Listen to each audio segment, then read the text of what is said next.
입니다. 네, 감사합니다. 원래 계획대로 되는 부분은 없어가지고요. 원래 축사 이렇게 하다 보면 좀 길어져요. 근데 지금 시간이 점심시간도 있으시고 또 약속도 있을 거기 때문에 좀 대폭 줄여서 해야 되는데 하실 얘기는 많이 있을 것 같고 그 보시기에 이제 제 여러분들은 오른쪽이고 저 좀 왼쪽인데 이제 우리 심원대 우리 또 정책다공에서 오셨고 사무관님 그리고 이제 김경업 오픈에셋 대표님 그다음에 조준석 대표님 그 수타 커스터디 쪽이시고 오정욱 대표님은 또 뭐 실질적으로 지금 해외 상량도 하시고 지금 운영하시는 분이고 맨 여러분 보시기에 오른쪽이 지금 한서희 바른 변호사님인데 많이 좀 관여를 하시고 계십니다. 이쪽에 도와주시고 계신데 뭐 어느 쪽부터 먼저 얘기를 할까요? 그러니까 업계 쪽부터 얘기를 좀 듣는 게 좋을 것 같아요. 그러니까 업계 세 분이 지금 딱딱딱 이렇게 계신데 기억 김씨 가나다라 제일 빠르니까 김경태 오픈에셋 에셋이니까 뭐겠어요? 뭐 운용 쪽이시죠, 그죠? 지금 좀 디지털 자산 오는 게 법제 그다음에 거기 워낙 스테이블 코인 또 얘기도 있었는데 지금 요쪽에서 좀 어떤 준비 좀 하고 계신지 뭐 어떤 거 좀 바라는 게 어떤 게 있으니 좀 짧게 얘기 먼저 해주시고. 네, 오픈에셋 대표 김경업입니다. 저희 회사 이름이 오픈에셋인데요. 그 첫 번째 에셋으로 저희는 원화를 선택해서 준비를 해온 팀입니다. 워낙 스테이블 코인. 맞습니다. 사실은 저희 팀이 이제 카카오에서 CBDC 본부로 있던 팀이고요. 한국은행 사업을 이제 21년도, 22년도 CBDC 모의 실험 연구를 이제 하면서 느꼈던 거는 언젠가는 원화 스테이블 코인 민간 영역에서 열릴 것 같다. CBDC 자체는 이제 한국은행과 금융기관 간에 이제 하는 영역에서의 사용하는 디지털 원이고 결국은 민간 영역에 원화 스테이블 코인이 필요할 것 같다고 생각했고요. 그래서 사실은 팀원들과 다시 블록체인 코어 개발 쪽으로 가기보다는 우리가 금융 영역에 뛰어들어서 디지털 원을 좀 만들어 보자. 그렇게 이제 준비를 했었습니다. 근데 사실은 저는 꽤 더 시간이 걸릴 줄 알았습니다. 그래서 저희 팀은 기존에 지급 결제하는 전자금융업부터 시작을 하자 해서 이제 저희가 라이선스 등록을 완료를 했었고요. 그 이후에 이제 샌드박스 등을 통해 가지고 우리가 원화 스테이블 코인을 발행해 보려고 했었습니다. 근데 트럼프가 당선되고 이렇게 빠르게 스테이블 코인 이야기가 나올 줄은 몰랐고요. 그래서 저희도 이제 작년에 여러 은행들과 원화 스테이블 코인 POC 했던 것들을 이제 알리고 지금 다양한 이제 은행 그리고 금융기관 그리고 핀테크 업체들과 함께 원화 스테이블 코인이 나오면 저희가 안전하게 은행들과 발행을 할 수 있고 이런 준비해온 것들을 이제 공유해드리고 협업을 계속 진행을 하고 그러니까 기술 쪽이신 거죠? 네, 맞습니다. 그 스테이블 쪽 어떤 기술? 발행 기술 쪽입니다. 발행 기술이요? 맞습니다. 저희가 사실은 뭐 테더나 서클 같은 경우도 자기들이 계속 발행을 하는 그런 시스템인데 이들도 투명성 이슈가 계속 있었어요. 자산을 충분히 갖고 있는지. 근데 이런 부분에 대해서 저희가 금융기관, 수탁기관들 통해서 사실 블록체인 기술적으로 오픈에셋이 마음대로 발행할 수 없고 은행이나 금융기관이 블록체인 서명까지를 해줘야지 발행을 할 수 있도록 이런 시스템들을 이미 이제 은행들과 구성해서 테스트를 네, 해보았습니다. 이제 관심 있는 분들도 많이 계시지만 이제 우리 또 심원태 사무관님이 또 이제 얘기 주시겠지만 결국 이제 우리가 발행 쪽 뭐 아마 발행 유통을 갖다 좀 분리해서 하죠. 내가 좀 말씀 주시고요. 그래서 그렇게 하는데 컴플라이언스 때문에 이제 분리를 하겠지만 이제 발행사 뭐 이렇게 정할 때도 컨소시엄이 많이 될 거고 그럴 때 이제 그 기술적인 거 아까 뭐 이제 야 온체인이라고 다 되는 게 아니야. 그 투명하게 할 수 있는 기술이 있어야 되라든지 그런 쪽 커버해 주신다는 거고 우리 플로어에 계시고 아까 발표하신 우리 황세훈 박사님 선임위원님이 곧 가셔야 되는데 약간 순서는 저기한테 좀 질문 좀 드릴게요. 그러니까 또 지금 우리 오종욱 대표님도 지금 운영 쪽이기 때문에 관심 갖고 있는 여러 분야들이 있는데 우리 아까 한 것 중에서 사실은 이제 이 디지털 자산 앤드 뭐 스테이블코인 이런 디지털 전체 생태계가 건강하게 되고 뭔가 좀 인프라 갖다 갖추기 위해서 굉장히 중요한 것 중에 하나가 그냥 개인장에서 이제 기관장 기관장이라니까 기관의 시장, 기관 투자자나 또는 법인이 들어오는 그런 시장을 말하는데 그렇게 되려고 하면 사실은 이제 중요한 하나의 시금석이 ETF잖아요, 그죠?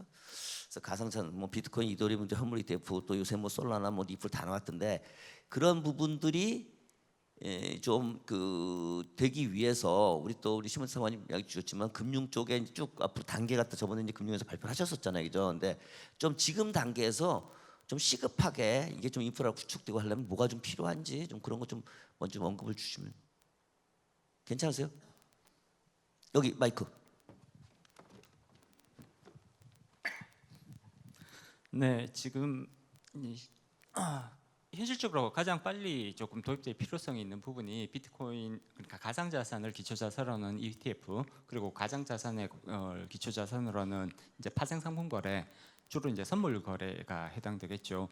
이 부분에 대한 제도적 이제 완비가 가장 시급하다고 볼 수가 있습니다. 현물 ETF는 사실 시장에서 굉장히 관심이 높고요. 그다음에 금융기관들이 참여할 수 있는 그런 이제 영역이라고 볼 수가 있잖아요. 현물 ETF가 나온다는 얘기는 결국은 이 가상자산 시장 또는 디지털 자산 시장에 금융기관들이 본격적으로 진입하게 된다라는 그런 의미를 가지기 때문에 중요한 의미를 가진다고 볼 수가 있습니다. 좀 신속하게 제도적으로 보완을 해서 가상자산이 ETF에 그러니까 기초자산이 될 수 있도록 인정을 하고, 마찬가지로 ETF가 출시되려면 결국은 위험을 관리할 수 있는 수단의 마련이 필요합니다. 가장 중요한 게 가상자산을 기초자산으로 하는 파생상품, 특히 이제 선물 거래가 여기에 해당될 텐데, 선물 거래를 허용할 수 있는 가상자산을 선물, 그러니까 파생상품의 기초자산으로 인정할 수 있는 이런 길이 이제 열릴 필요가 있다고 봐야 될 것 같고요. 금융회사들의 만약에 이제 이런 것들이 제도적으로 완비가 된다면 금융회사들의 가상자산, 디지털자산 시장 영입은 굉장히 급속도로 진행될 가능성이 높다고 볼 수가 있습니다. 지금 막 얘기하신 게 그러면 지금 뭐 민명도가 아니라 이렇게 디지털자산 육성법이 나오면 거기다 포함이 돼 있어서 그게 나오면 우리 저 시몬테와 사모님 계시지만 금융위원회에서 약간의 그 이제 뭐 제도만 저긴 하면 하는 데는 지장 없는 거예요? 자본시장법이 이 부분들을 인식을 해줄 필요성이 있는 거거든요. 파생상품의 기초자산으로 사용될 수 있는 부분들을 자본시장법에서 인식을 해주고 관련 규정들, 하위 규정들을 개정을 해주면 결국은 현물 ETF, 그다음에 선물 거래는 충분히 가능해진다고 볼 수가 있습니다. 정부에서도 아마 이런 부분들에 대한 고민과 준비를 충분히 하고 있는 것 같으시고요. 이제 시기는 이제 어느 정도로 결정을 할 것인가, 뭐 그런 이제 고민들을 하고 계시는 게 아닌가 싶습니다. 우리 황 박사님은 이제 그런 쪽에 많이 관여하셔가지고 우리 시몬테 사무관님 또 얘기 주시겠지만 그 결국 이제 그 뭐 현물만이 아니라 선물이 돼야지만 금융회사들이 좀 그것도 해지가 되면서 들어온다 하는 거고, 자본시장 디지털자산법뿐만이 아니라 이제 자본시장법에서 그걸 개정을 해서, 그러니까 우리나라 자본시장법이 여전히 가장 네거티브적이지만 열거적이에요, 그죠? 그래서 뭐 또 대법원 가서 무슨 문제 생길까봐 저번에 못했는데. 결국 그거 갖다가 좀 포함시켜 달라. 근데 대륙법이 사실은 이게 금융과 실물을 구분해 버리고 가상자산이 없다 보니까 그런 골때리는 일이 생긴 거예요. 하여간 그런 부분들은 좀 적극적으로 이렇게 좀 디지털자산뿐만 아니라 증권법도 자산구조법도 개정을 해야 된다는 얘기 말. 개정이라보다는 포함시켜 주 달라 그런 말씀 주신 거고. 그렇게 되면은 이쪽 시장이 일단 커질 수 있는 기초가 뭐 법에 지금 뭐 공시하고 평가 이런 거 다 있으니까. 그 다음에 이제 실질적으로 이제 시장이 만들 때 기관장이 만들어줘야지만 제대로 가는데, 그게 이제 되면 실질적으로 이제 그 운용하는 쪽에서도 큰 문제는 없습니까, 오종욱 대표님? 네, 저 웨이브리지 오종욱이라고 합니다. 말씀 주신 부분에서 실제로 자본 시장에서 이제 운용하는 파트들, 그러니까 증권이나 스탁이나 제대로 시스템이 되고 벤치마크 인덱스가 있고 해킹 같은 것들이 전혀 걱정하지 않을 수 있는 시스템이 있어야 되는데, 지금 말씀 주신 것처럼 아직 디지털 자산 시장 자체에 그런 규제 체계가 좀 덜 있다 보니까 그런 부분에서 고민들이나 걱정이 많으신 거고요. 궁극적으로 ETF, 비트코인 현물 ETF가 나온다고 하는 거는 계좌 수를 보면 9천만 개 정도의 증권 계좌가 있다고 합니다, 국내에. 실제 증권사 계좌를 가지신 개인이나 기관 분들이 안전하게 비트코인에 접근할 수 있는 새로운 수단이 생기는 겁니다. 미국에서 지금 비트코인 현물 ETF가 한 200조 이상 1년 8개월 만에 시장이 성장한 것도 실질적인 새로운 수요가 창출이 되었고, 자산의 분배할 수 있고 에셋 엘로케이션 할 수 있는 과정에서 주식, 채권, 비트코인 현물 ETF 같은 거를 담을 수 있는 시장이 열렸기 때문에 그렇게 빠르게 성장을 했던 것이고, 한국 같은 경우는 2017년부터 어떻게 보면은 기관들의 시장이 거의 막혀 있다 보니까 금융기관들이 들어가기 시작해야 법이 바뀌고 커스터디라든지 안전한 부분들에 대한 인프라가 투자가 들어가게 됩니다. 그래서 증권회사는 이제 자산운용사의 ETF를 설정 환매를 하는 과정에서 본인들의 위험을 해증하기 위해서 선물이 KRX의 비트코인 현물 같은 게 선물이 필요한 것이고, 자산운용사는 그 비트코인을 사오는 과정에서 한국의 비트코인이 굉장히 부족합니다. 한국에 한 20만 개 연절이 있고요. 미국에는 한 380만 개에서 400만 개 이상의 비트코인이 엄청난 있어서 차이가 있네. 유동성 측면에서도 한국에서 비트코인을 한 번에 살 수가 없습니다. 그러면 3시 반에 끝나는 이제 종가 기준으로도 비트코인을 사기가 어렵기 때문에 그런 유동성 측면에서도 브로커리지를 할 수 있는 회사들도 나와야 되고 안전하게 수탁할 수 있는 은행과 코다 같은 회사들이 같이 협업을 해서 바스프 사업자들이 이런 생태계가 구축해야 되는 것들이 이제 디지털 자산 기본법이 나오게 됐을 때 자본시장 통합법처럼 디지털 자산 매매업, 디지털 자산 중개업, 디지털 자산 운영업 이런 것들이 함께 공존하는 그런 산업으로 형성할 수 있다고 일단 생각을 하고 있습니다. 네, 뭐 그러니까 사실은 이제 우리가 개인 그 투자 매매가 중요하지 않다는 게 아니라 이 시장이 제대로 커지려고 하면 사실은 개인과 이제 그 안정적인 또는 장기적인 수요가 되는 기관 투자자 이쪽에 들어와야 되는데 그러려면 가장 좋은 게 지금 ETF다. 미국 게 보게 되면요, 뻑하면 ETF 쓰거든요. 굉장히 좋은 방법이에요. 그러니까 새로운 게 나왔을 때 그때 법에 담으려고 하면 굉장히 복잡한데 그냥 내가 책임지고 넣고 나서 그냥 상장시켜서 할게 그럼 끝나는 거거든. 그러니까 사실은 그 전통적인 자금이 지금 가상자산 시장으로 들어가는 거잖아요. ETF는 비들 같은 경우는 아까 말씀드렸지만 가상자산 돈이 지금 전통시장으로 가는 거. 그러니까 사실은 이제 그렇게 할 수 있는 굉장히 좋은 지금 그 교류의 장을 열고 시장을 확대하는 가장 좋은 방법이 ETF인데 그게 지금 좀 법이 만들어질 때 좀 그 자본시장도 바꿔갖고 하면 되는 거고 그러면 지금 현업에 계신 분들 입장에서 볼 때는 할 만하다. 근데 이제 거기 중요한 게 기관 투자자는 자기 돈이 아니잖아요. 남 돈 갖고 하는 거니까 뭔가 검증도 받아야 되고 뭐 너 그거 왜 샀어? 뭐 이런 얘기를 해야 되니까 로직도 있어야 되고 안전하다는 그런 장치가 있어야 되는데 대표적인 게 수탁 아니에요, 커스터디. 그 옆에 우리 여러분들 보시기에 왼쪽에 이제 조준석 대표님 계신데 커스터디 되려면 금융이 들어오고 막 이래야 되는데 이건 나중에 우리 심원태 상관님 좀 말씀 주시고 그러니까 이 단계가 있잖아요. 우리 법인이 들어올 때 단계가 수탁이 들어야 그다음부터 뭐 암탉이 아닙니다. 수탁인데 이게 들어와야 이렇게 너무 개그가 이상한가요? 그저 해야 되는데 뭐 좀 필요하신 게 어떻게 되면 잘 될 것 같아요? 그리고 소규모인데 네. 자본도 은행 대비 그죠? 어떻게 하면 이게 활성화될 수 있을까요? 네, 제 코다는 간단하게 설명드리면 법인이나 기관들이 가상자산을 보유하고 있는 것을 제가 대신해서 안전하고 투명하게 보관해주는 서비스를 제공하는 회사고요. 아까 말씀드렸듯이 저희가 21년도부터 제가 KB국민회에 있을 때 설립한 코다를 가지고 21년부터 바습을 받고 지금 5년 차인데 그 기간 동안 법인 시장이 없었습니다. 그러니까 되게 어려운 상황에서 헤쳐나가고 여기까지 와 있고 그러면서도 사실은 그 5년이 헛되지 않았다는 거는 저희 고객 수가 한 100군데 가까이 돼 있었고 지금 수탁고가 조 단위로 있고 비트코인만 지금 1000억 이상 보관하가 있고 수탁 물량이 한 700억 개, 토큰 종류는 32개. 그래서 5년 동안의 다양한 경험을 거치면서 기관들이 보유하는 가상자산을 안전하게 또 투명하게 또 회계나 공시를 처리할 수 있는데 뒤에서 서포트할 수 있는 그런 역량을 갖췄다고 보고 있고요. 그래서 아까 ETF 나올 때 두 가지가 문제가 좀 있어요. 자본시장법에 보면 신탁사 역할이 은행증권만 돼 있는데 은행증권은 가상자산을 그 보관이나 관리할 수 없습니다. 그러면 자본시장법을 개정하고 또 특검법상 가상자산을 보관 관리하려면은 바습 라이센스를 받아야 되는 거거든요. 이게 양쪽 다 상충돼 있는 역할이 있습니다. 그런데 비트코인 ETF가 나오면 두 가지를 다 겸해야 되는 거죠. 신탁사 역할하면서 또 특검법상 그 가상자산 사업자로 되는 거고. 그래서 결론은 아마 은행이 직접 라이센스를 따고 추진하기도 어려울 거고 아까 말씀드린 저희도 5년 동안 열심히 했지만 자본금이나 뭐 이런 체급을 볼 때는 전통 금융시장이나 제도권을 볼 때는 저희도 아주 영세한 규모거든요.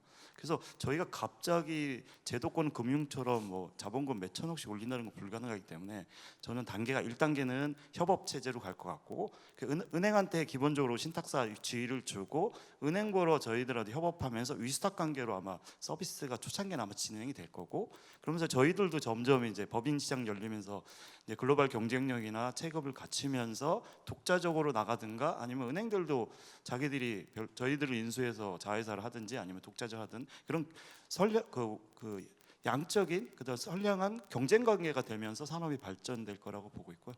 그리고 커스터디 영역은 저는 디지털 뱅크라고 생각하고 아주 중요한 핵심 인프라 영역이라고 생각하고 만약에 저희들이 빅코나 파이어블록스같이 글로벌 기업들하고 경쟁력이 뒤지면 사실 우리나라에 있는 모든 가상자산, 자산이라는 것들이 해외에 위탁해서 관리하는 이런 구조가 될 거거든요. 그래서 저희는 커스터디 시장이 빨리 안정화되고 또 기존의 제도권하고 협업을 통해서 체급도 갖추고 경쟁력을 갖추는 그런 프로세스가 될 거라고 생각합니다. 네. 네, 감사합니다. 그러니까 기관장 뭐 이렇게 되는 게 이제 시장의 안정이 굉장히 중요한데 거기에 이제 필수적인 요소 중에 하나가 수탁인데 수탁이 그냥 해외 수탁으로 되면 골치 아프다 이런 거죠. 그래서 그러니까 그 전에 좀 국내 수탁의 경쟁력을 잘 갖춰서 그런 또 법제나 제도가 필요한데 그런 관련해서 좀 이런 디지털 자산도 포함하고 그 또 연결돼 있는 우리 스테이블 코인 쪽도 좀 연결해서 민간 쪽에서 시장 쪽에서 바라볼 때 제도적으로 또는 법적으로 좀 이런 불비한 점, 그러니까 지금 이제 뭐 만들어가는 거니까 이런 점이 좀 선제적으로 됐으면 좋겠다라는 거를 우리 저 맨 오른쪽에 발언의 한소희 변호사님 좀 얘기 좀 해주실래요? 예. 아, 네. 그 우선 수탁 얘기가 계속 많이 나와서 저도 이제 수탁에 대해서 좀 생각하는 바를 말씀을 드리면 그 자본시장법에서 신탁대상 자산이 추가가 되면 이제 자본시장법상 신탁업자가 이제 가상자산 취급할 수 있게 돼서 앞으로 뭐 ETF 활성화에 또 도움이 될 수 있는 측면이 있고 만약에 뭐 지금 말씀하신 대로 이제 디지털 자산 자체의 신탁이 가능하도록 하는 법제도 저는 고려해 볼 필요가 있다고 생각하는데요. 뭐 예를 들면 디지털 자산 기본법에 이제 신탁업자를 하나를 추가한다든지 하는 방식으로 충분히 가능할 수 있을 거라고 생각을 하고 물론 지금 심사무관님 여기 계시기 때문에 제가 그냥 뭐 저의 아이디어 차원에서 말씀을 드리자면 뭐 실제로 뭐 미국 같은 데선 그런 사례들이 미국은 우리나라랑 법제 많이 다르긴 하지만 디지털 자산 하는 업자들인 뭐 아까 지금 뭐 언급된 빗고라든지 이런 데들이 뭐 뉴욕주 신탁업자 라이센스를 가지고 있기도 하고 제미니 같은 이제 디지털 자산 거래소가 또 신탁업자 라이센스를 받고 있는 경우도 있습니다. 그리고 뭐 앵커리지 디지털 같은 경우에는 이제 OCC에서 이제 연방에서 은행업 인가를 받은 디지털 자산 관리 및 보관업자이기도 해서요. 그런 방식의 이제 융합적인 비즈니스가 나올 수 있도록 하는 규제 체계 마련이 좀 산업 경쟁력 활성화에 도움이 되지 않을까 하는 또 의견이 한 가지가 있습니다. 그리고 뭐 스테이블 코인 관련해서도 스테이블 코인은 조금 뜬금없을 수는 있지만 뭐 저희 논의 주제 중에 하나니까요. 근데 이제 저는 이제 지금 너무 많은 법안들이 논의가 되고 있기 때문에 제가 뭐 섣불리 뭐 이 법안에 대한 이런 내용 저런 내용을 제가 말씀드릴 수는 없는데 다만 이제 발행과 유통에 있어서 이제 굉장히 좀 소비자, 그러니까 이용자 보호와 함께 혁신에 대한 고려가 이제 밸런스 있게 이루어질 필요가 있다는 생각이 들고 실례로 이제 일본 같은 경우에서는 과거에 이제 이미 3년 전에 법제가 마련됐지만 실질적으로 이제 비즈니스가 실제 돌아갈 만한 그런 스테이블 코인이 발행이 되질 않았습니다. 근데 여러 가지 요건이나 요인이 있겠지만 사업적으로 좀 불리한 측면이 있는 규제 체계가 있었고 특히 뭐 준비 자산 같은 경우도 100% 요구불 예금으로 마련하도록 하는 그런 규제가 있었기 때문에 사실 일본에서는 준비 자산 관련해서는 법 개정 작업 중에 있고 50% 이상을 이제 미국이나 또는 일본에서 발행된 국채로 바꿀 수 있도록 하는 그런 이제 법 개정 작업도 있습니다. 그래서 우리가 법이 만들어지고 있는 지금 단계에 있기 때문에 각국에서의 실패 사례를 참고를 해서 우리가 어떤 식의 법 제도를 채택해야 가장 발전적이고 효율적이면서 우리나라의 경제 발전에 도움이 될 만한 제도 마련이 가능한지를 고민할 필요가 있다고 생각합니다. 예, 감사합니다. 뭐 융합 시대 이것도 전부 연결돼 있기 때문에 융합적인 어떤 법제가 필요하다. 해외 스테이블 코인 같은 것도 좀 해외 사례 같은 거 보면서 좀 계속 바뀌니까 그쪽도 저번에 또 이제 금융총장 와서 같이 좀 얘기를 했었는데 되게 전향적이에요. 일본이 사실 대단히 디지털은 후진적인데 그분은 굉장히 전향적이더라고요. 그래서 뭐 좀 저기 할까 싶은데 뭐 많은 얘기를 하고 싶지만 우선 플로우도 뭐 한 분 정도는 들으려고 하니까요. 우리 지금 심원태 사무관님 뭐 좀 지금 랩밥을 좀 너무 빠른가요? 예. 좀 뭐 지금 앞에서 신호가 계속 와가지고요. 시간이 빨리. 네. 안녕하세요. 저는 금융위원회 가상자산과의 심원태 사무관입니다. 오늘 불러주셔서 너무 감사드리고요. 저희 이제 간단하게 말씀드리고 그다음에 이제 다른 토론자분 말씀하셨던 거에 대해서 저희도 이제 간단히 저도 말씀을 드리면 이번 정부 국정과제 자체가 디지털 자산의 생태계 구축입니다. 그래서 금융 분야에서는 토큰 증권, 그래서 전통 금융 상품인 증권의 이제 분산어장 기술을 접목하는 토큰 증권이 포함이 되어 있고요. 그리고 디지털 자산 시장에서는 이제 그 시장과 상업자를 포괄할 수 있는 그런 규율 방안이 2단계 입법도 포함이 되어 있습니다. 그리고 이제 그 가운데에서 이 지급 수단의 기능과 분산 어장이 결합한 형태인 스테이블 코인이라든지 그리고 아까 계속 저희가 지금 논의하고 있었던 비트코인 현물 ETF라든지 이런 것들이 종합적으로 포괄되어 있어서 정부에서도 그 주요주국에서 좀 추진 중인 제도화나 이런 것들 좀 같이 살펴봐서 건전한 생태계가 구축될 수 있는 방안이 잘 마련될 수 있도록 노력하겠습니다. 먼저 그 오픈했을 때 김 대표님께서 말씀해주신 거에 대해서 저희도 적극 공감하는데요. 특히 이제 스테이블 코인은 기본적으로 지급 수단입니다. 지급 수단이 뭐냐라고 한다면 증권이랑 가장 차이가 공시 서류를 보고 제가 이걸 투자할까 말까를 고민하는 게 아니라 당국에서 인가나 승인을 받으면 그걸 시장에서 그냥 실생활에서 쓰는데 아무 고민 없이 쓰실 수 있도록 보장이 돼야 됩니다. 이를 위해서 가장 중요한 것의 하나가 준비자산 관리와 당국의 감독이라고 생각을 하기 때문에 저희가 이제 제도적인 부분도 잘 마련하겠지만 김 대표님 말씀해주신 것처럼 발행하는 과정에서 준비자산 관리기관과 발행자들이 어떻게 그런 사항들을 공유할 수 있는지 이런 것들이 다양한 방법으로 준비가 된다면 나중에 법이 통과되고 제도가 안착되는데 큰 도움이 될 거라고 생각이 됩니다. 그리고 오 대표님 말씀해주신 것처럼 이 현물 ETF도 그렇고요. 이 디지털 자산 시장 자체가 안정적으로 운영이 되려면 저희도 지금 현재 1단계 법인 단일 가상자산 사업자 체계로는 미흡하다는 부분에 대해서 잘 알고 있고 인프라가 필요하다는 것에 공감을 하고 있습니다. 그래서 시장이 좀 자리를 잡으려면 아무래도 다양한 생태계가 구축이 되어야 되는데 그런 부분들도 잘 고려해서 다양한 영업 행위가 충분히 포괄될 수 있도록 법안을 잘 준비할 거고요. 그리고 저희가 하반기 중에는 이제 법인의 시장 참여 가이드라인도 나오기 때문에 상장 회사들의 가상자산 거래나 이런 것들이 또 시작이 되면 저희가 그런 것들 보면서 앞으로 이제 기관 투자라든지 이런 것들을 좀 다른 나라처럼 그런 식으로 좀 시장의 이런 변동성들을 완화하는 데도 큰 도움이 될 거라고 생각을 합니다.